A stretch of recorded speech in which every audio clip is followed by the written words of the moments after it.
Hey, everybody. Thank you for joining us today on Scrolling to Death. Today, we're very lucky to be joined by Cath Knibbs.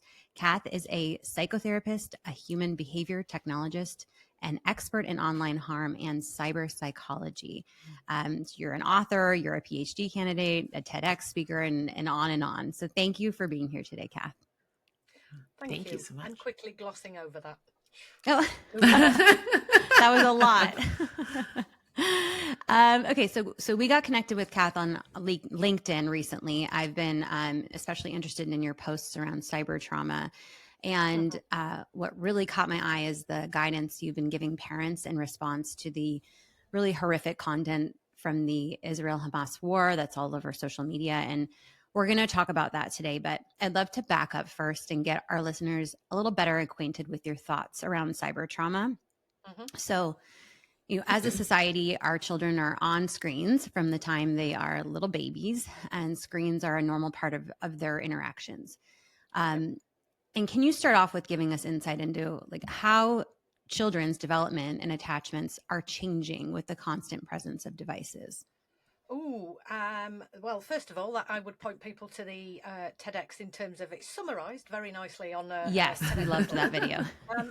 But yeah, there's no academic, in air quotes, proof that things have changed. So what I've really been writing about is that we have a theory called attachment theory, which I'm sure you know yourselves, but listeners may not. An attachment theory is how we form the bond to our primary caregiver and how we then kind of use that knowledge to create relationships in the world. And I'm suggesting, because part of my training as a child psychotherapist was I had to go out and do baby observations. So for 2 years, I sat and watched the development of a tiny little boy. And around about 7 or 8 months of age, he would take mum's phone from her, and he was trying to unlock the phone because she had one of those pattern unlocks, not like it is now, facial recognition. And I am a parent myself, and I was watching this little boy, and I was thinking, where's the literature for what's happening right now? Where can I go that shows me what's happening in terms of the way that this child feels about technology, because his siblings were connected to their devices in different parts of the house. Yeah. And it was a very interesting time, because as part of the observations, I wasn't allowed to speak to the family, which made me quite an interesting addition to their furniture. But at the time, I was thinking, wow, I've educated my children in using computers. My background was in engineering and computing. So my children were using computers when they were about 4-5 years of age. And I hadn't realised how this handheld device, or these tablets as they were coming out then, how they could interfere with or change the dynamics of the relationship. And what I was watching with this mum is she would often photograph the little boy and then turn it round to show him this other little baby. And I was watching the confusion on his face and thinking, this can't be the only family that this is happening to, or happening with, or happening for. And what happens when there's more than one adult using a phone and there's no conversation going on, and this child is doing all of those normative things like picking their foot up and saying, Mum, look at what I'm doing, and it being missed, and those interactions now being what I call the 3-parent family, which is technically mum, dad, and the thing. And the thing seems to change how parents are interacting with children. So it might be that they change their tone of voice, and suddenly the only time the child is, in air quotes, important is when this darn thing gets presented with, smile, hi. And then, I think what I've been watching is the slow incremental changes of this. And at times it has broken my heart to think, what are these babies learning? And in the first book that I wrote, I actually called one of the chapters E-attachment rather than attachment. So I'm suggesting that attachment theory needs an update. I'm suggesting that attachment patterns have changed, And one of the lines I use in the TEDx talk is, if we don't get our needs met out here, we will go looking for them in there. And that's Correct. essentially what I'm watching in terms of the pickles and the mistakes that are currently happening. And this hasn't just been the last sort of like 5-10 years, because I was doing my baby obs in 2011. So Wow. my children are as old as the internet, and this has been going on for a lot longer than we actually realise. So there's a cohort of adults who are 27 and under, whom normal behaviours within a household and technology have been adapted, changed, skewed. I'm not sure what the correct terminology is or would be. And we, Ashley and I, started college right when Facebook came out. So we consider ourselves the last generation to have a private, tech-free childhood. And so I think we have a unique perspective on that. Wow, that was really interesting. I wonder, parents that are listening, what we need to be doing here, like what we need to be doing differently based off of these observations that you shared. Yeah, so it's not a blaming Right. environment. Of course, I mean, as I talk in the book, one of the things that is so difficult for new parents is, well, let's talk about me when I had my children before this internet, and you know, the overwhelming amounts of advice there are for baby rearing. Yeah. I cannot begin to imagine what it's like to be a mum with 300 friends who are giving you advice from the point you notify everybody that you're pregnant. Usually that's with a baby scan, all the way through to, well, if dad's got a phone and he's getting advice from his friends, and the health visitors getting all of the advice from their friends, and then the school get their advice from their friends. There's just an overwhelming amount of information that's contradictory, that parents of today don't know what to do. So a lot of the time they're also in the same framework, and most parents who are having children now are in that 27-year cohort and under, so they are already technology babies themselves. Yeah. And this has been their pattern growing up, and we adults, like us old fogies over here, are saying things like, well, we built the playground and now we're angry children are getting hurt in the playground that we created. But you make a point in your book that the playground was not created, the internet was not created with No, children in mind. Right. no. And Right. that's become apparent in terms of, so when it was created, I mean, when you look at the intranet, that was officially the one that became the internet, it was about sharing academic information. And one of the tales I often tell is when and this was at CERN, I believe, one of the very first things they sent to each other was a picture of a topless woman. So, you know, the internet began with the same framing that it currently has. But also, this is what people do. They build spaces and then don't think about, well, what will happen if young people come into this space? Right. What people didn't do was consider the harms that would happen to children. And this, over, I'm going to say, the last 6-7 years, has prompted a lot of the changes in the law, the legislation around data, privacy rights. Now we're beginning to have so within the UK, we've got the online safety bill that's Right. just about to be ratified and given royal assent, and that will set the scene for how we now put in those safeguards. And it's a little bit like that phrase around shutting the gate after the horses have run away. Right. Right.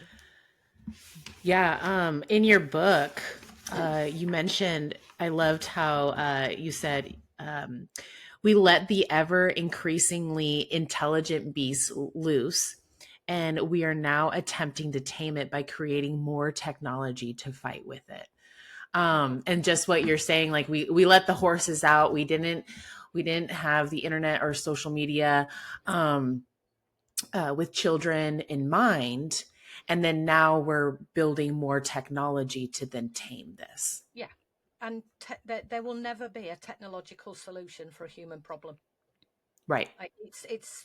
I mean, I know that this is what we're doing. We're going, well, why don't we build something that, for example, the one that's at the moment is age assurance. Well, why don't we make it a credit card? And I'm like, well, if you know anything about the ingenuity of young people, you know that they're Right. going to Right. either steal a card, borrow a card, create a Right. card. Mm-hmm. They will find a way to do this. Right. Yes, absolutely. So let me ask you, if you were to have a child today in today's world, what would your relationship with your device look like around your child, your new baby? So I'll give you a fess up moment. Uh-huh. When my children were little, so this is the day that this was the day that it really hit home in my house. So I was sitting and I was on my little tablet and I was doing my emails as you do in an evening, thinking, look at me working hard, aren't I a good parent, you know? And one of the children was watching television and used, well, he was actually playing on the console, but in between that was flicking between a program that was live. Mm-hmm. And my other son was on the computer. So I'm not saying I had all the money in the world for technology, because that's another discussion about how cheap technology has become. Oh, yeah. But I noticed that none of us had spoken for about an hour, maybe even an hour and a half. Mm-hmm. And I lifted my head up and went, okay, this needs to change. Yeah. Devices down, etc., etc. And one of the reasons I did my TED talk is because as a parent now, never mind about if I had a tiny baby, Mm-hmm. I have been on the telephone to my children. They have been in the middle of talking to me, and it was my eldest child who said to me, huh, what did I just say? Because what was I doing? I was reading and scrolling through a platform Mm-hmm. because he'd sent me a piece of information, and now my attention had been diverted. And he could feel that even in a phone call.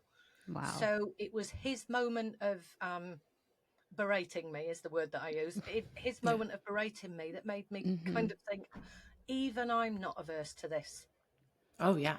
We have been manipulated as a species by big technology in order for us to use their platform, for us to be their customers. And I know people talk about this attention economy. Well, it's not just attention economy, it's a curiosity economy, it's an attachment economy, it's Yes. a I need to belong economy. It's there's more to it than just attention. But that's the thing that often sells in terms of social media being again chastised by documentaries that get made or organizations is, well, if we can make it about attention, then what we can do is we can change attention of people in the world. And I'm like, but you've got to think about biological needs first, because Right. actually that's the reason we spend so much time on these platforms, Yes.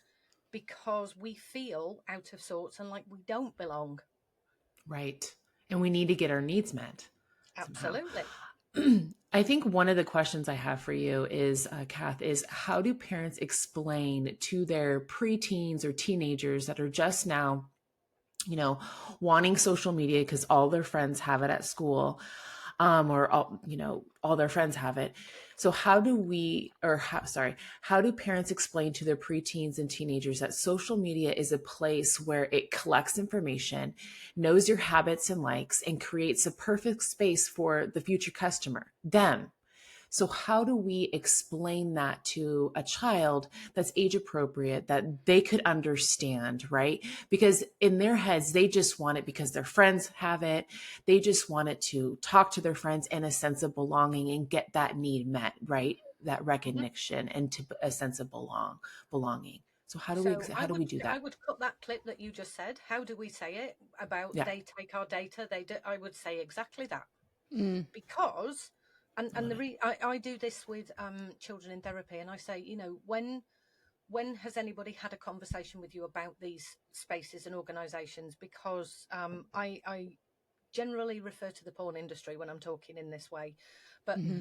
these services are looking for the customers of tomorrow. Now, they can only make you a Right. customer of tomorrow if they can exploit a need today. Mm-hmm. And they're not interested in the mental health of children and young No. people. They're not interested in the harms that children can be exposed to. They're not interested in, whilst they might say so on the tin, so to speak, but they're Mm-hmm. not really interested, because those are the exploitative aspects of a human being. Now, if I can make you feel like you don't belong, and this is where those acronyms like fear of missing out come in, if I can create that feeling in you, then we can exploit it for you to want to come back just to check that you do belong. Well, now you're the customer.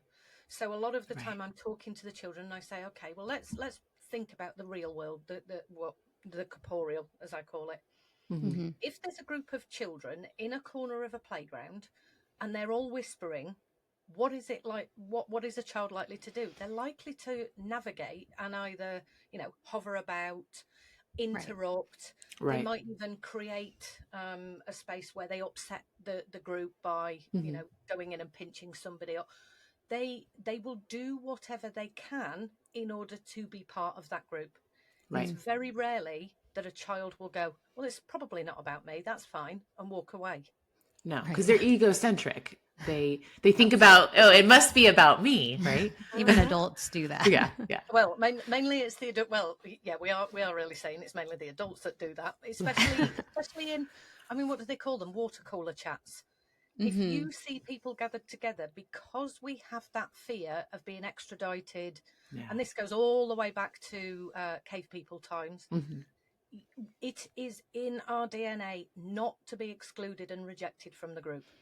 Yeah, or you don't survive. Absolutely. So this is exactly, so whilst, and I'm just thinking here that this is what some of the documentaries and some of the organisations are actually looking at the moment. Oh, well, it's attention. No, it's not. This is the primary need of a human being. Right. To belong, to be in, to have a word that I really enjoy is communitas, in terms of we need to be part of a community and we need to feel exhilarated by that community because that fulfills this need, which makes us biologically primed to want to be in those spaces. And I often say the clue is in the title. It's called social media because it's about socializing. Yeah. And so what you're saying too, and correct me if I'm wrong, you're saying that techs are using that need, that sense of belonging, to hook them and exploit them and make them a future customer for tomorrow, that they're always coming back. Yeah. And this is the thing with so I find the name of your podcast is interesting because it's almost doom scrolling, isn't it? Yeah. So we come up with these. I mean, this is another thing. The space of language at the moment about the digital environment is so interesting. But we have this idea of doom scrolling, and you could see it through the lens of attention in terms of somebody is just literally flicking through their feed and they're getting, there's a never-ending scroll. But actually, what is it that a person is doing that for? And when you ask, I generally ask modus operandi questions like, why are you doing that? Well, because I'm bored. Okay. And what are you looking for? Well, I'm looking for connection. I'm looking to see if there's somebody or something I can interact with, even if it's a bot. Right. Yeah. Right. Yeah. Well, and kids at 13 or even younger, they can't even tell the difference between real people and bots. I'm not entirely sure adults can at the moment because correct, right? It's getting good, right? And I was recently listening to another interview with Sam Altman in terms of ChatGPT. We're on version 4. By the time we get to version 6, 8, 10, it's going to be very difficult to actually discern whether we are talking to a bot, even in text. Never mind about when they create the AI-driven facial conversations that will happen. Yeah. You know what? Last night I was actually watching iRobot with Will Smith, and I feel like it's super relevant to this AI conversation. I don't know. It came into my mind probably researching for this. So, Ashley, let's finish up on this topic, and then I want to switch to the inappropriate content. But go ahead. Yeah, sure. I think one of the other questions too I had for you, Cath, I also love, I work with teenagers, and so I get this other aspect where we're just getting a lot of like teenagers feeling ghosted with their friends on technology, or, there's a conflict that happens between teenagers and they get, they block each other, stop each other's location. And it's just this new, and I was reading that section in your book, this new way of communicating, this new way of resolving conflict, right? And it's interesting because, when we did not have social media, we didn't have this way. You would call someone on the phone, and then maybe they call you back later that day, or maybe it was tomorrow. But it wasn't like this extra thought of, do they not like me anymore? Why are they ignoring me? You know, it's rude of them to not respond to me. So how, as parents, can we teach or even guide our kids about taking time to respond to messages on social media, or almost helping them come up with a different perspective than thinking, oh, they just got ghosted, my friends don't like me anymore? So I think, this was the first book. I talk about postcards or pen pal letters years and years ago. I mean, that really is showing my age. But and in those, I'm going to use a bit of transactional analysis language here. In those transactions, you didn't know whether the other person had received the letter until you received one back. And now we're in a place of, so I'm going to call that the not knowing until you know, right? We now live in a world where we know, and we think we know because we can see, therefore we make assumptions about what we know. And this is where I would sit with a child and say, okay, so let's think about a particular interaction and why somebody might not have phoned you back. So I have a contract with my child and adolescent clients that I'm not going to call them on the phone because I know they're not going to pick it up. But if we are going to have a conversation about changing appointment times or something that I would like them to, if they want a link for something, we have the conversation. Okay, you sit in my room, you spend 50 minutes with me. In that 50 minutes, I'm not going to go into my other room and pick the phone up and talk to other people. So what you understand by this is that in my room, you are the most important person in that time. Right. Doesn't mean that I'm going to forget the phone. So one of the metaphors that I would use for a child is I have gingerbread shapes in my head for each child that I see during the week. And I think about the children, even when they're not in my physical room. I think about them when they've told me something, maybe about sports cars. If I see a sports car, and I do what's called holding them in mind. Yeah. Now, really, the age of about 12 to 13, children can extrapolate and think in this way. If, then, because, and they're kind of doing logic gate, Boolean thinking. What I would sit and say to them is, okay, let's come up with 7 different reasons as to why that person hasn't texted back instantly. Yeah. Well, maybe their grandma called round. Maybe their dad said it was tea time. Maybe they, and not like this is ever going to be a truth, maybe they left their phone and went out to play, Right. But it Hopefully could have happened. Right. So what we start to do is go, actually, all of these reasons are not about me.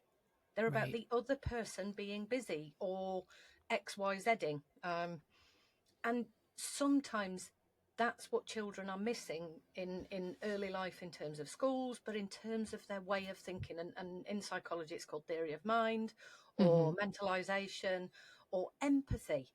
Yes. And sitting with children and asking them to think about the other person, looking back at themselves, really gives them that moment to go, oh, well, it's actually not about me, is it?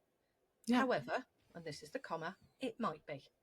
Yes. So if somebody has ghosted you, was it something that you were doing? Was it something? And then we look at the I behavior. So we kind of look at they behavior, then we look at I behavior. And we never know the answer if we can't talk to the other person and get the answer. And that is difficult for children to understand. It's difficult for most of my adult clients to understand. Yes. Right. So being able to sit with that, not black or white thinking, that grey, that unknown, that's the only thing that we can do. And that is a really distressing feeling for young people. Yes, especially like you said, and how we're working on with young people to regulate their emotions and really and tolerate that distress of someone not responding, or maybe even forgetting to write back, or maybe they don't want to be friends and this is their way of ending the friendship. Yeah. So, I mean, just to go with attachment theory, a securely attached person is able. Now, I've had a conversation today, and somebody said, "Oh, I haven't checked in with you for a while." A very quick conversation because I've been jumping around on podcasts and so on. I haven't checked in with you, and I said, "Actually, I have what's called Earn Secure." There's a reason I'm a therapist. I've got what's called Earn Secure, so I'm quite comfortable in myself. If somebody doesn't text back or email immediately, or they forget, I've got two options. Well, I've got three. One, I can make it all about me. Oh, I'm terrible. They don't want to talk to me. Right. Or I can go, actually, they'll get in contact when they're ready. Or the one that we can do is we give ourselves a time limit and we say, and if they haven't responded within a week, 10 days, 28 days, I'll just nudge them. Yeah. Right. Right. And you don't need to spend so much time. A lot of adults they sit in that gray area and they go back and forth. They must be thinking this, and then I'll say this, and then, and it's all made up. Like none of that actually is happening. And if you just had the conversation, I see this in a lot of adults actually that I'm around. Yeah. And so I can't, Yep. Teaching your kids about this can be an interesting one. And I think it's so important to teach them about Yeah. this. Absolutely. Well, I think we need to sometimes start with the adults. I will say that there are Yeah.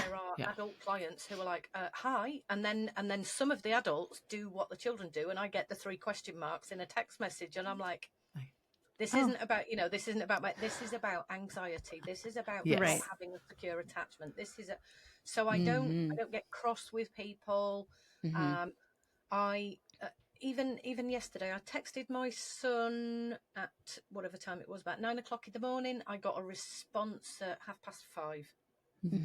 Yeah. I don't panic. I don't panic because even though he carries his phone around in his hand or whatever, I'm using a different platform by texting him, so I know that I'm coming in on the outside, so to speak. Yeah. And he'll get round to the text messages when he gets round to the text messages, because for his age and for some of the teenagers and some of the other groups at the minute, there's a particular platform that they all use. Yeah. And I try not to intrude into that space because that's his space. I'm not saying that I wouldn't, I don't know, for example, go on Instagram or Snapchat to talk to him. I try not to intrude. If it's just do you want this dropping round? If you, are we having a meetup at the weekend? Where are you? What are you working this week? Anything like that. They're just kind of general mum questions that don't require an immediate answer. And again, that's because I understand that I will get those answers when I'm due to get the answers. Yeah. And they'll probably be more thoughtful when he's taken the time to take a breath and read it and respond rather than on the go in the moment. Yeah. Yeah. And not taking it as a direct attack to yourself, that it doesn't define you. Like, oh, he's not responding because I'm a terrible mother. He's going to get around to it and probably at a more meaningful time. Yeah, and also it doesn't affect me either when he goes, "Oh, so you finally responded to me," and I think, "Well, yeah, because it's we're busy, we've got things to do, and we can't see in. And this is in the second or third book. It's we have this ability to see into other people's lives, and we make an assumption that we matter as much as whatever they're doing in that moment. Exactly. Well, that's a detriment to social media is you can see you can see that they're online. You can see that they posted something with their kids. You had time to do that and not respond to me. Am I not your priority? It's going to cause problems. For sure. Absolutely. Okay. Let me switch over to, to the inappropriate content conversation. So we really focus on that a lot at Scrolling to Death and shining a light on how much inappropriate content is available to kids through their screens, whether that be social media, online gaming, or even like YouTube Kids. We did an episode on that recently, and they admittedly have trouble filtering out disturbing videos. So, and obviously we can't keep our kids off of all media. So we try on this podcast to equip parents with how do we prepare our children to see inappropriate content? And when they do see something disturbing, how do we react? And it's important that we react a certain way. And then help parents improve their communication and trust level with the kids so that their kids come to them with inappropriate things. And so we understand, my question is, we understand that kids like shouldn't see inappropriate content, over their age level online. But what I'm interested in is why. So can you explain like what happens to kids when they see disturbing or inappropriate content online? So I'll start with a slight caveat that I might talk about things that might be provocative or evocative for people. I Sure. don't tend to use the T warning or the content because that can actually prime you. But what I will say is where you were talking about how do we get our children ready to sit? Well, I work with a lot of adults who have to view child sexual abuse material. And I'm often asked, so how do we prepare the officers? How do we prepare the staff? And I go, you can't. You can't. You can. What you can do is understand how trauma occurs, how trauma and stress works in the body, who is likely to be affected, and for what reasons. That's way too complicated to answer here in a short podcast. Right. Certainly, I would say to people that's why I've been writing the books, because if you're, and I'll give a corporeal version and then we'll talk about the virtual in terms of why it's so different. So in the corporeal world, so in the real world, if you were walking with your child in the town centre and there was a homeless person who decided that right at that point in time he was going to take his pants down and have a wee, you would be able to redirect your child's body. You would do something instinctively that's quite protective, or you would probably just stand there aghast going, what is he doing? What I often say to people is you get a sensation about how your child is managing from that interaction, because what they're doing becomes the thing that you focus on. Oh, quick, turn your head. And I've seen parents do this where they will actually physically hold their child's head and turn them away. Other children are yanked as though their arm's going to come out of their socket. Other people are pushed. Other people have parents who stand in front of them. We all have our way of saying no. Now, if you are watching, I don't know, two people walking towards each other in that town centre and you can see that they're not looking where they're going, you would get a physical sensation about they're gonna crash into each other, they're gonna bump into each other. And again, it's something you can avert your gaze from, because in the real world you get all of these different types of cues. Now, you even get those cues when there's a crime committed against you. So for example, if somebody's going to come up behind you and steal your purse, you get a biological, it's an electrochemical thing that's going on, but we're also electromagnetic. Your body gets a sensation. Now, very simply, that's related to the way your nervous system works, and it's a threat detection system. That threat detection system is tricked, and I call it the false zone of security. It is tricked by the very distance we are generally sitting from our devices. So I'm going to say, ladies, that you are currently sitting around about the distance you would probably sit in an intimate space with your partner, the distance you would hold your baby at. This is the distance where you allow people into your nervous system space. And because of that, and we generally hold our phones down to the left or the right. Many women will hold it down to the left for the same reason that they hold babies off to the left. And when you are gazing downwards, your nervous system says, I'm safe. And you're in that position where you're scrolling, so to speak. There is no way for your nervous system to go, oh, those two people are going to bump into each other. Oh, that didn't feel very good. Or, oh, I wasn't. You don't get the uh-oh moment. You don't get the sensation of something is coming that I'm prepared for. And in the virtual world, it can take some time for you to recognize what it is that you're viewing. So when I'm doing training around this, I show people certain videos.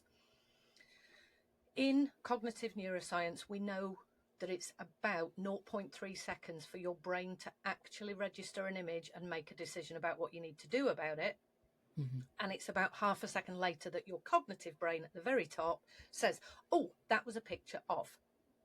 Well, between the 0.3 seconds to the full second, and I'm just making numbers up slightly here, it would be easy to measure this accurately. In that time, your nervous system has already made a decision about what it needs to do. And that is what we call your stress response. Yeah. The Now, fight or flight or yeah, freeze. and this is exactly why people are finding it so difficult. So I have a colleague in Australia. She does a lot of preventative education, and in one of her books she says, when you see something on the screen, this is obviously talking to children, say no, put your hand up, turn your head away. And she was actually sent some imagery of child sexual abuse, and she couldn't do that. She said, it took me about 2 seconds, Kath. She said, because my brain was going, what am I looking at? Why can't I make sense of this? Why is this not feeling great? Oh.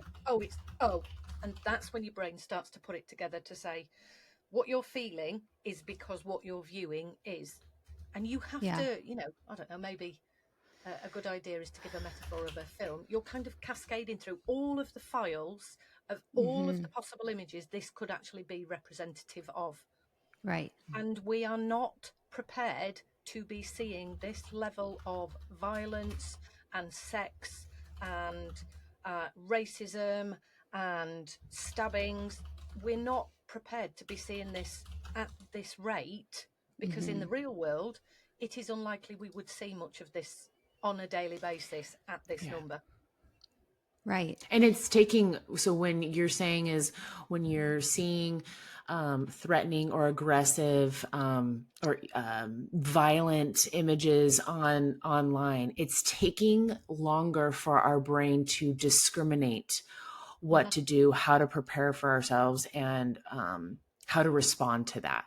Correct? Yes. Yeah. So when we have a stress response, there's lots and lots and lots of things all happen at once.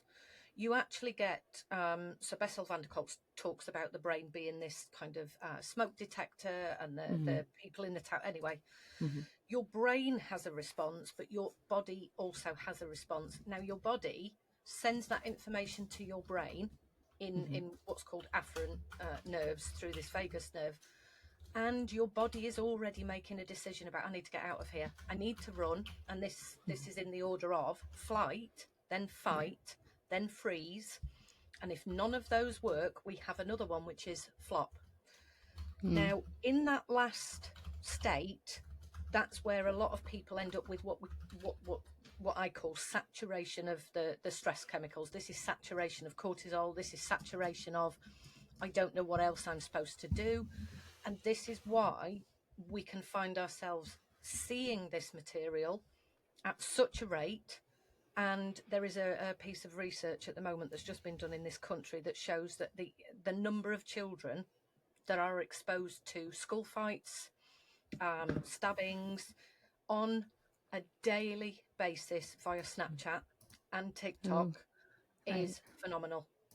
And we can't measure accurately what these children are exposed to because the big tech companies won't allow us to. Right. And in your experience and your practice, are there specific danger areas that you're seeing that we can let parents know they need to be especially careful about? Is it the violent games or the YouTube or Snapchat, or what should we be most worried about? All of them. There isn't any such thing as a safe platform. And the reason I say that is because one child might be exposed to the audio of, and this used to happen to my children before headsets became as ubiquitous as they are now. When they were playing some of the games when they were younger, they were campaign games. They were ones that you shared, and people would scream at them obscenities. And I'm a bit of a sweary person, so it's not like they hadn't heard the words before. Right. But actually, these words were being screamed at them by adults. And I used to say, get off the thing, why? Blah, blah, blah, blah, blah. I'm going on in the background about the people online. And my children, oh, shut up, Mum, it doesn't bother us. It doesn't bother us. Well, actually, that's a bit of a fib, because I didn't know then what I know now. And what I do see is that the normative space for these children at the minute is they expect to see violence, to see sex, to be shouted at, and to be contacted by somebody they don't know. That's their normal. And how does that affect them long term in their success as a human? Nobody knows just yet, because we've unleashed the devil, so to speak, and we're saying, oh, maybe we should have done some research on this, or maybe we should. We're not very good at doing this, are we? And right now, we've already done this with VR. and we've done it with AI. We've let the devil loose and said we'll get to the problems and we'll sort them out as we go along. Right. Right. Wow. The advice I would give to parents is you have one heck of a job. You have got to be able to manage 20 different platforms, 20 different sets of parental controls, 20 different sets of ways that children can and will circumnavigate them. And also, and this is something that came from my children, and it's why I keep saying parental controls are only useful in your own home. Because the moment your children leave your house and go to somebody else's, so this is a conversation for parents to really think about. Mm-hmm. If Timmy is going round to Billy's, at what point does Timmy's mum, I often, when I start doing this, I forget who I'm talking about. So when does Timmy's mum go and speak to Billy's mum and say, what are your rules around technology? Do you mind when Billy comes to ours, if we put them on the landing, the kitchen table? What kind of platforms do you allow Billy on? And are you okay if Billy doesn't go on those platforms while he's around at my house because I don't let Timmy on them? And again, now you're into a very, very different space of conversations, because years and years and years ago, Timmy's mum would have gone round to Billy's to see what kind of house they had, what kind of conversations they have with each other, what kind of values they had, and you get a sense for your neighbour. And now we don't know. Not so much we wouldn't know the person in the real world, but we don't know what we allow their children to do. Right. And you'd be surprised how much these parents are letting their kids access. I was having this conversation in my head this morning as I was putting dishes away. I was thinking, if I let my 8-year-old go over to this girl's house, how do I ask that parent, what are you letting your child have access to? And can I enforce our rules? Are you okay with enforcing our rules at that house? Which is kind of overstepping almost, it's their household. It is. And, every time I do the training for practitioners, I know those practitioners are parents. So this is the question I lay down and I say, and as a practitioner, what would you advise the parents? And the answer to this is none of us know just yet. We don't know what's a social norm. We don't know how to ask these questions. And what we've actually done in this country at the minute is we've now decided this isn't going to work. So I am laughing because we've decided that one of the politicians is like, ban phones in schools. There we are, solved the problem. No, it's not going to work. So on the way to school, are they allowed to carry them on the way? Because I'm thinking like a child, and I'm like, well, if I'm not allowed it in the school, can I carry it on the way to school? Yeah, of course I can. And if what if it's off in my backpack? Absolutely. And what if I have a watch that calls? Right. Well, this is exactly the point, isn't it? Is what are we going to classify as this kind of technology? Right. And, even right now, some of the schools are not even aware about hotspotting. They're not aware of how to block certain devices, for example, on an iMac versus a Windows operating system. Wow. Okay, so let's jump into a bit about the war here. So first, I have to take a moment to honor the several thousand people who have already lost their lives and the countless families who are living in constant fear. Our hearts are with you. We are thinking of all of you. The news has been horrifying for adults to watch and try to process. And with the prevalence of social media, these disturbing videos and images are getting in front of our children.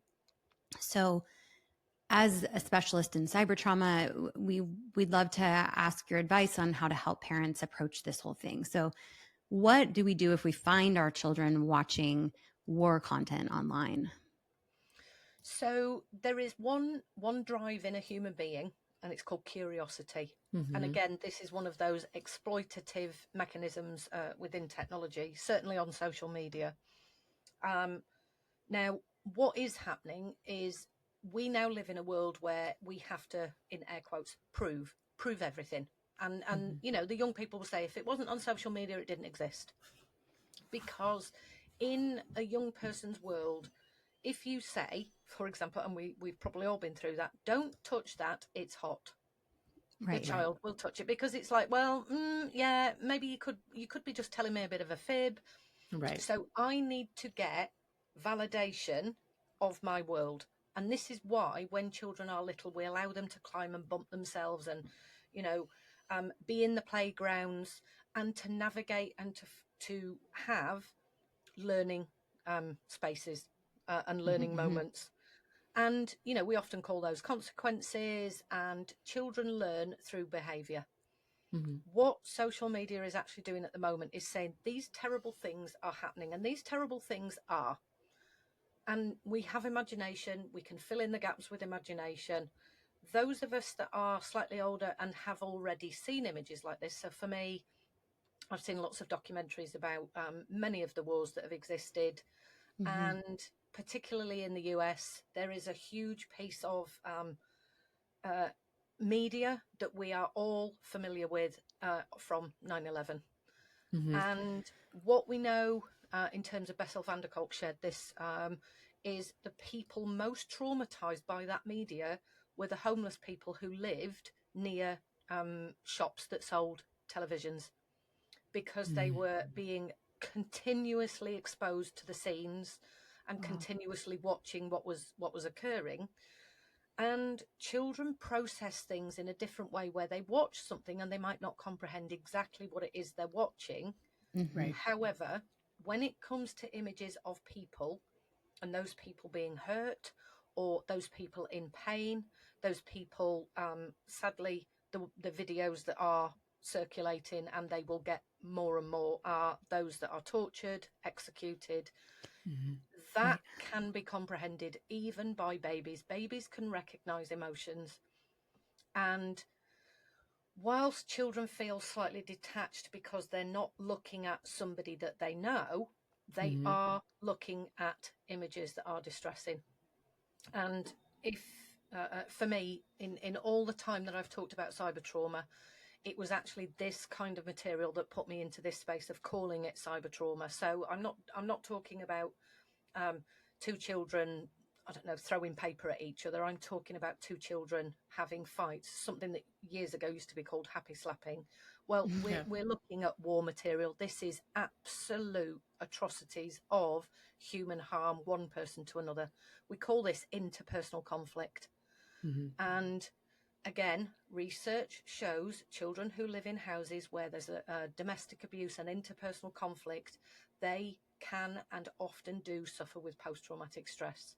Yes. So as parents, this is why in the middle of the workday last week, I just thought, okay, there's a threat that certain images are going to be shared. It's already terrible. So I kind of just clicked record and said, watch out for nervous systems.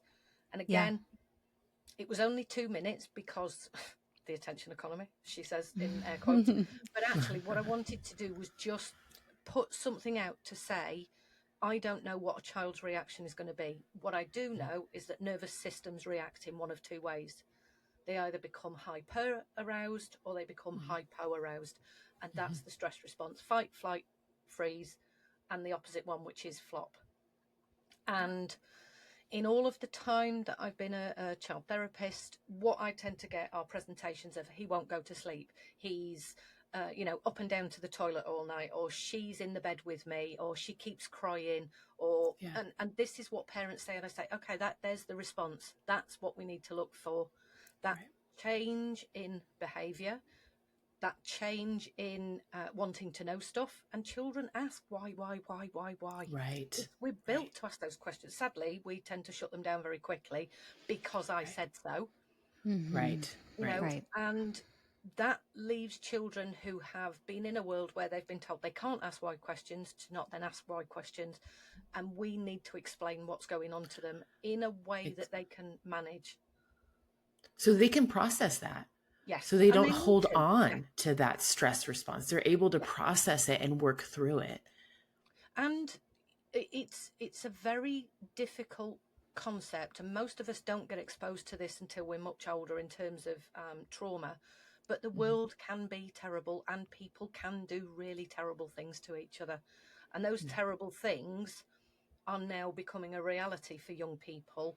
And, I'm just thinking about in the 1980s, I was exposed to videos on TV of don't climb up electric pylons, don't cross the road without looking both ways. And then in the late 80s, it was all the adverts around AIDS. And then it's a don't world. And most of us were like, well, I'm never going to climb up a pylon. I'm not going to jump in a cold river. I'm not going to do. But actually, we know children do. And children will go looking for this. I mean, if we say don't go looking for the content, they will. And we're in a space where actually we haven't got consent at the minute, because the news outlets, the mainstream media, certainly a newspaper in this country, they decided that it would be suitable to share this image. And it was an image of one of the babies. And it's terrible. It's absolutely terrible that we've decided that we know what's best for people to be able to view. Right. And then I'm going to go, and yet we need to have these discussions about what's happening. Yeah. Right. Because there could be a line, yeah, right, on what you're comfortable viewing. Yeah. If we don't have these conversations, we're left to our own thoughts and processes, and akin to the conversation earlier, we make it all about us. Right. And so in my household, we have 3 kids under 8. And so it's not something this war is not something we're going to be introducing to them at this time. It's not something they're going to get access to without us. They don't have any internet access, except for their iPads at school that have Safari internet, which is blocked, I guess, but restricted, but they can still get on YouTube. I don't think my kids are anyway. That's a separate issue. But for kids that are a bit older that are going to get access to this, would you recommend age appropriately introducing the concept and preparing them for what they may see? I think it's incredibly important for us not to shy away from this nowadays, because in the chapter where I'm talking about child sexual abuse material, it is so easy for somebody to send you a message with a link, and children have they don't have the critical thinking under the age of about 12 or 13. So I'll just make that definition. They don't have the critical thinking skills to go, is this something that I don't want to watch?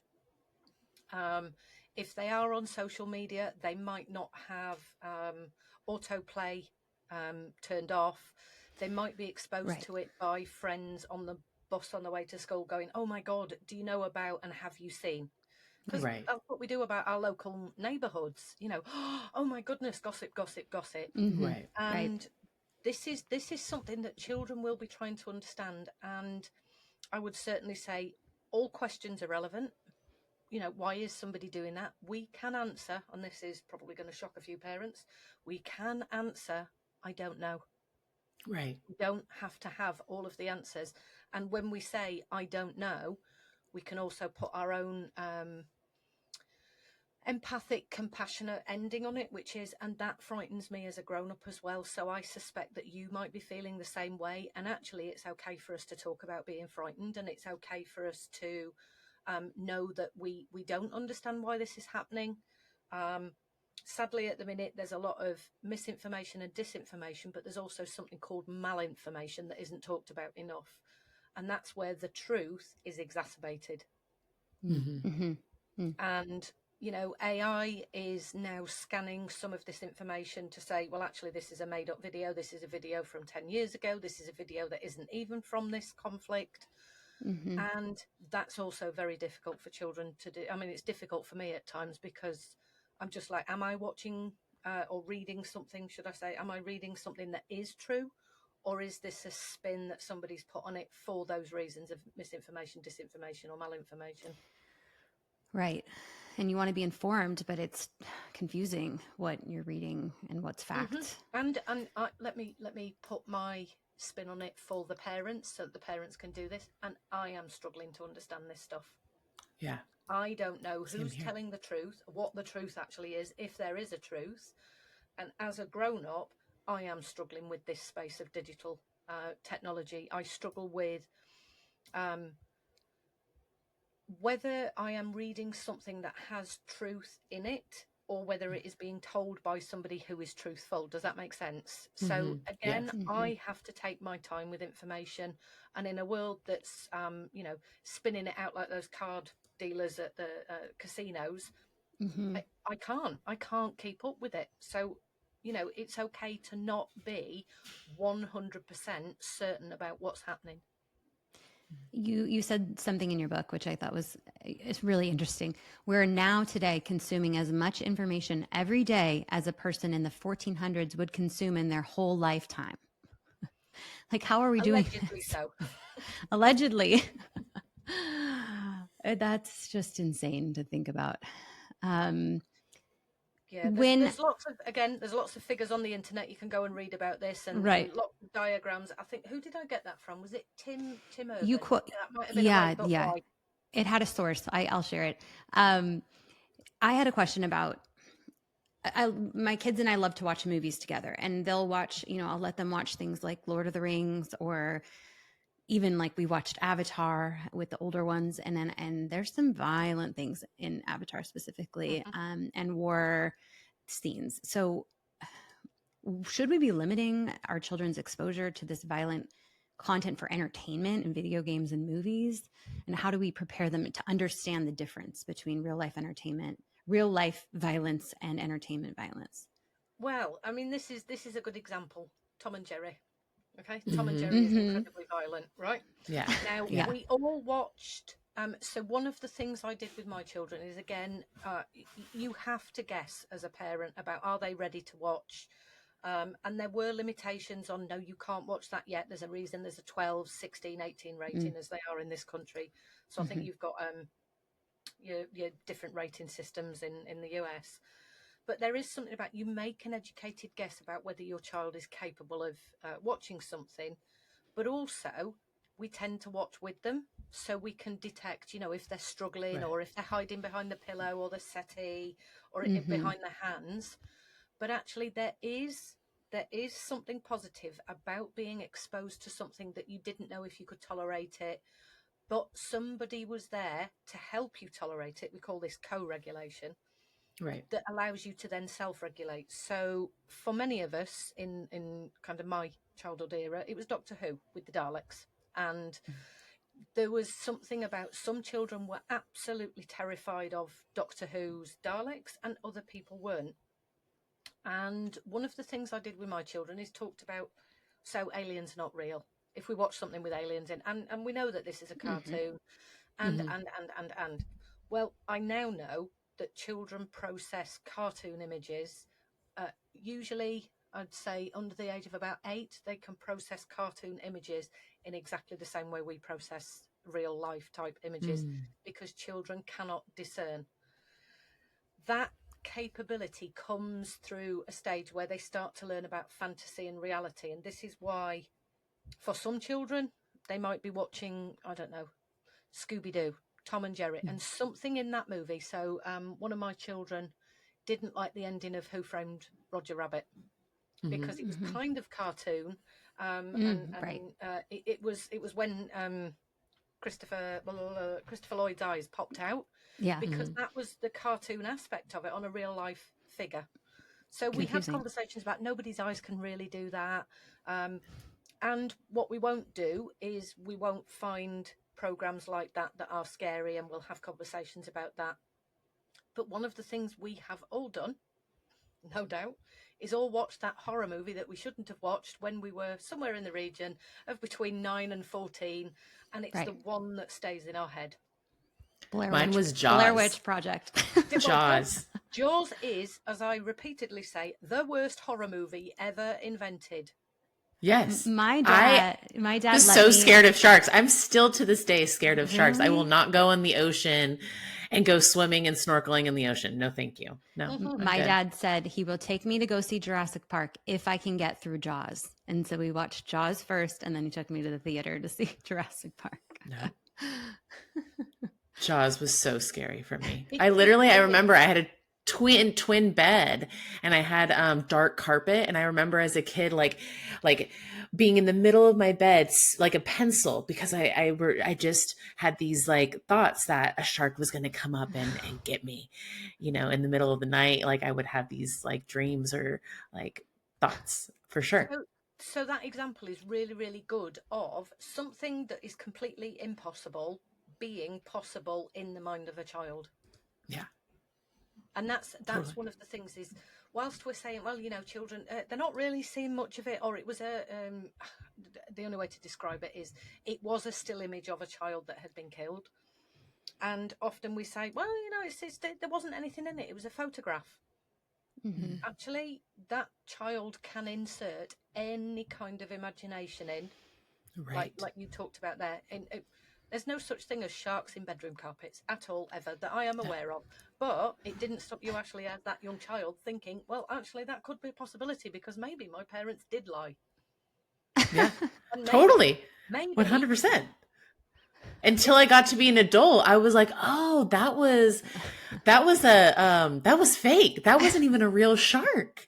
That happened. I suspect so. I mean, I've had this experience myself where I was in the sea, and I'd got bikini bottoms on that had got tied both. I didn't know that you had to tie them yourself. So when one came undone and kind of just caught my leg, I'll tell you what, I have never swum so fast in my life. Because instantly now this is the thing about cyber trauma. So I do use Jaws as a way to actually explain to people about mirror neurons. So I've not gone into all of the science today, but there is this thing about your brain is an associative machine. Mm-hmm. And something touched my leg. I was in the water, and the first thing my brain did is went Jaws, and I was gone. Yeah. To the point that afterwards I was like, how ridiculous am I for even connecting those two things? Well, I mean, it could be real. It could be, even though I've seen the programs and the making of, and Right. this is a shark with cognitive abilities that wants revenge, and it's all rubbish, but not in that moment. But it also, to me, thinks how brilliant the brain is to do that association and protect you, because that's what it's doing. Is if it associates like a little something on your leg, and you book it, because that's the association your brain makes. Because look how smart it is. Yeah. And how wonderful it is. It's brilliant. People do this all the time when they're laid in bed and they get a tiny itch, and the first thing they think is either spiders, giant spider. Yeah. Spiders. Arachnophobia. I don't like spiders. Cath, do you have? I know we were over an hour now. Do you have 5 more minutes, or I do? Yeah. Okay. So one thing that we really talk about a lot is, on this podcast, is the topic of sharenting and the prevalence of sharing your kids online, and some of the risks, safety issues, digital identities, things like that are coming off of that. So in your book, you say, we both really loved your book. We loved the tone. There's some humor in there. We loved that you were straight to the point. There wasn't a lot of, I don't have a better term for this, like pussyfooting around. Like when people talk about social media, they often say they have, a whole chapter on all the benefits to start, and then they get into some of the negatives and consequences and things that parents should be aware of. And it didn't do that for me. And I really appreciated that. You share right in the beginning, sharing our unborn babies online can be an ethical dilemma for some of us, and may need much more thought about when, how, why we share pictures in this way. And you also say, you ask, is anywhere in an infant's development sacred anymore? And that really hit for me. We challenge parents on this podcast to ask themselves and think critically, like, why are you sharing images of your child? And, there's the feeling of pride. But can you help us understand a little bit more, or just share your thoughts around this topic? Like, why do people share their children, besides the topic of pride, and why don't people think more critically about this topic before they share? Well, I mean, pride is the driving emotion in 99% of these cases, and the why shouldn't I? It also makes it look like I'm I'm just going to go through the list. A, fantastic mum. B, look at my garden and how much space my children. It could be any of those kind of things. But also, I think, and again, those images of children in scans, the reason I put that is my father's a radiographer. And I know that radiographers can look at those images and they can detect issues with unborn babies. That's their that's what they're, Right. sonographers and so on. That's what they're educated to do. And again, for me, there's something about, so what would you do in that situation? Would you go and tell that family? Would you say, hey, I've just noticed that perhaps there's this issue? What happens if those images are taken? Now, the images of unborn babies are pretty much scans.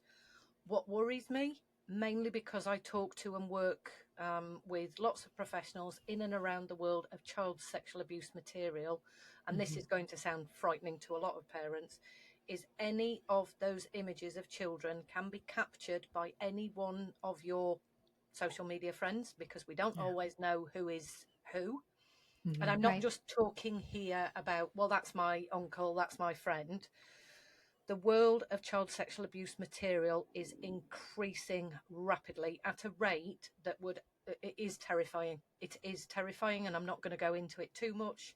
I do have a book about that.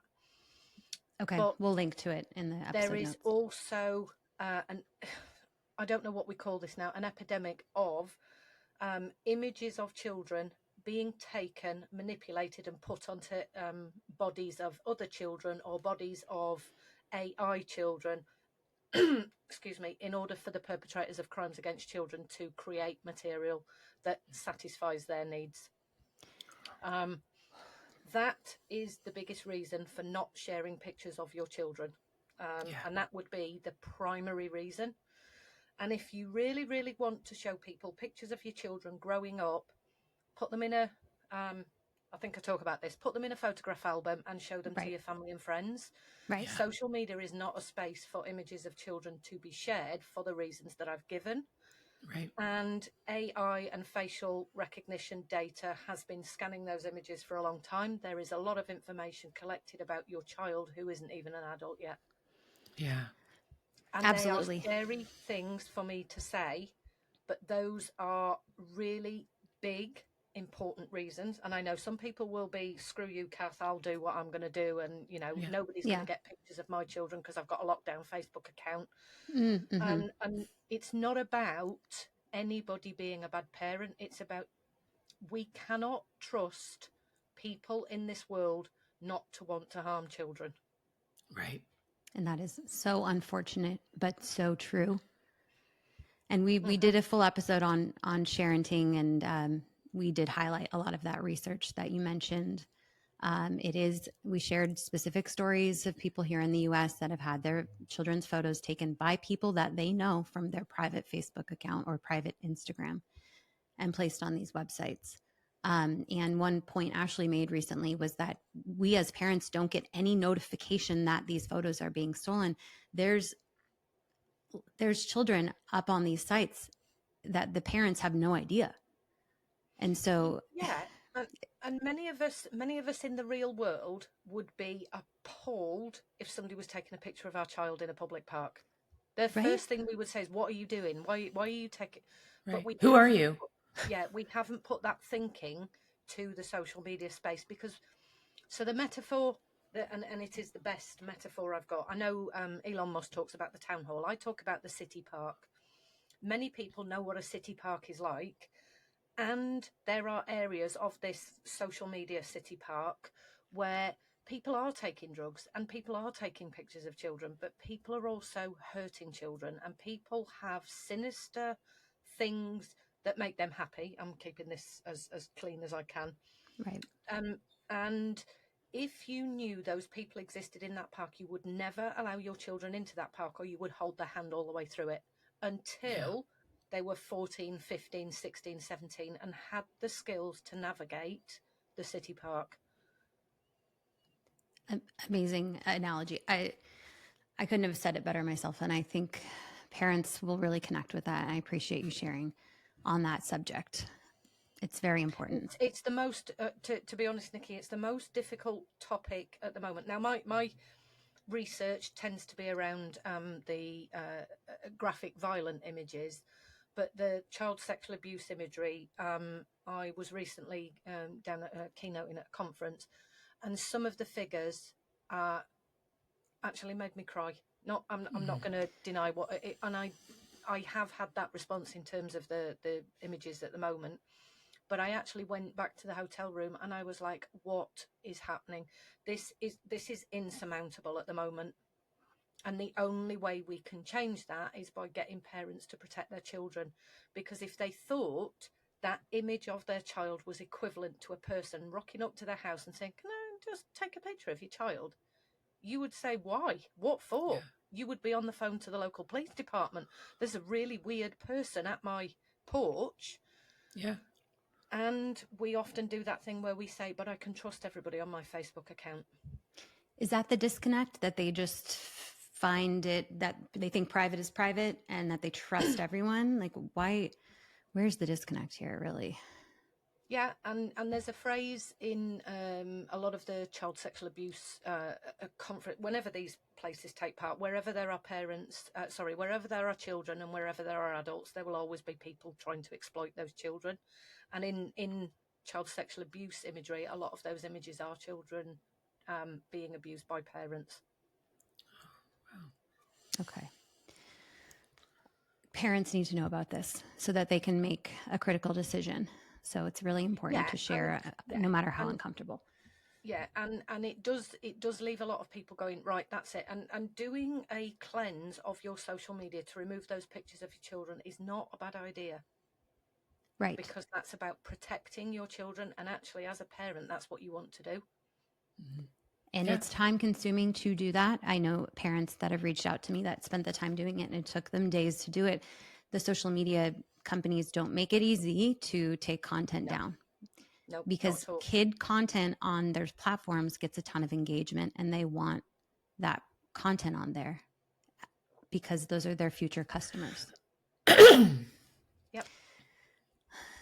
Okay. Thank you for sharing. Doesn't make the world we're navigating sound very nice, does it? No, it's not very nice. No. Yeah. No, it's not nice. We have to be careful and critical in our decisions. Yeah. So I will just put in this last sentence. So I write about the darker side of people and human behavior and technology, but look at what we're doing. This is one of the positives. I could not survive an entire day without my own phone because I do, banking on there or emails or whatever it is. Just some examples. We are now in a world where we can't live without technology. So we have to accept that whilst we have the positives, it's being aware of the negatives. Right. Yeah. Take our blinders off a little bit, parents. Ash, did you have anything else for Cath before we close out? I think that's it. That was great. That was so awesome, Cath. Oh. Thank you so much for that great conversation. Yeah, you're welcome. It's something I've been talking about. I think we need to do this a lot more. I know that often parents go, oh my gosh, it's just so overwhelming. It's just, and sometimes, we do it because it's the quiet life. Let them I get that. I acknowledge that. I think there are a lot of parents and I've been guilty of that, it's hard to think of that. It's hard to have those images. Like, I have small kids, so it's hard for me to, think of child abuse, child pornography. It's hard for I don't want my mind to go there. But also we need to have these hard conversations and we need to protect our kids. So this is not an attack on you. This is an attack on language. I don't use the phrase child pornography ever. It's child sexual abuse material because there's no consent. Now, I know that in the US, that is the terminology used in the legal system and it needs to change. I know across many different places at the moment, we are challenging that. It's child sexual abuse material. And when you hear it said in that way, it sounds even less palatable. Yeah, absolutely. Thank you for that. Thank you. Okay, so Cath, thank you so much for spending this time with us today. Can you tell our listeners where they can connect with you? Okay, so I am on the socials as Yeah. I tend to have somebody I have somebody doing my stuff because I'm too busy doing everything else. Yeah. I have a website which is childrenandtech.co.uk. So the and is the word, it's not the ampersand. And on there you can get a link to my TED talk. You can get a link to the books that I've written. There are a large number of blogs that I've been doing since about 2012. Certainly on the subject of what gets shown on social media when it comes to war material and why we look. So the idea of curiosity. I write hard-hitting articles on Medium. I'm not going to say they're less hard-hitting, but more informational ones on my blog. And then I've done working with cybersecurity companies, Avast, Internet Matters in this country. And I write wherever I'm needed. I pop on and do these kinds of things. But I also have a podcast myself called Cyber Synapse. Great. That's audio, and all of the videos that were pre-recorded from, so I've been doing it for about 4 years now. There is, should I say, 4 seasons, 5 years. There are videos that are being moved over to a new YouTube channel, which, Great. you know, if somebody types Cyber Synapse into YouTube, I'm sure it'll come up with both the new channel and the old material. And then I'm on LinkedIn. Twitter is @Knibbsy. I can send you the handles over later. Yeah, absolutely. And I have a Facebook page. I don't tend to use it a lot. Yeah. And I'm on Instagram as well. But most of the conversations I have about this stuff is Twitter and LinkedIn. Okay. And I know Ashley and I really recommend, this is your first book, I think, Children, Technology, and Healthy Development, How to Help Kids Be Safe and Thrive Online. We really liked this one. I'm now collecting a bunch of books on these topics, and this was our favorite one so far. So thank you for offering thank that. you. I did do a book in 2016. You can only get it as a Kindle one now, called Cyber Trauma: The Darker Side of the Internet. So you can get that one on Amazon. Okay, amazing. And the other books at the moment, I'm currently finishing off book number 5, which is due in shortly. She says, which is why she's doing podcasts instead of writing. I saw you, Cath, do a podcast. You should have been working on your book. Yeah, there is that in terms of time limits, but totally. There's also another whole set of books to come at the end of the PhD. Yeah, that's awesome, Cath. Amazing. Okay, so Great thank work. you. Yeah, thank you again to Cath, and thank you to everyone for listening to this episode. Be sure to click follow wherever you're listening. We also have been picking up steam on Instagram and YouTube, so connect with us there. We're sharing tons of short clips and bonus content on those platforms. So we're going to keep bringing parents conversations that matter on topics you need to know about. We appreciate everyone for being here, and we'll catch you next time. So thank you for listening to Scrolling to Death. Say bye to the listeners. Bye.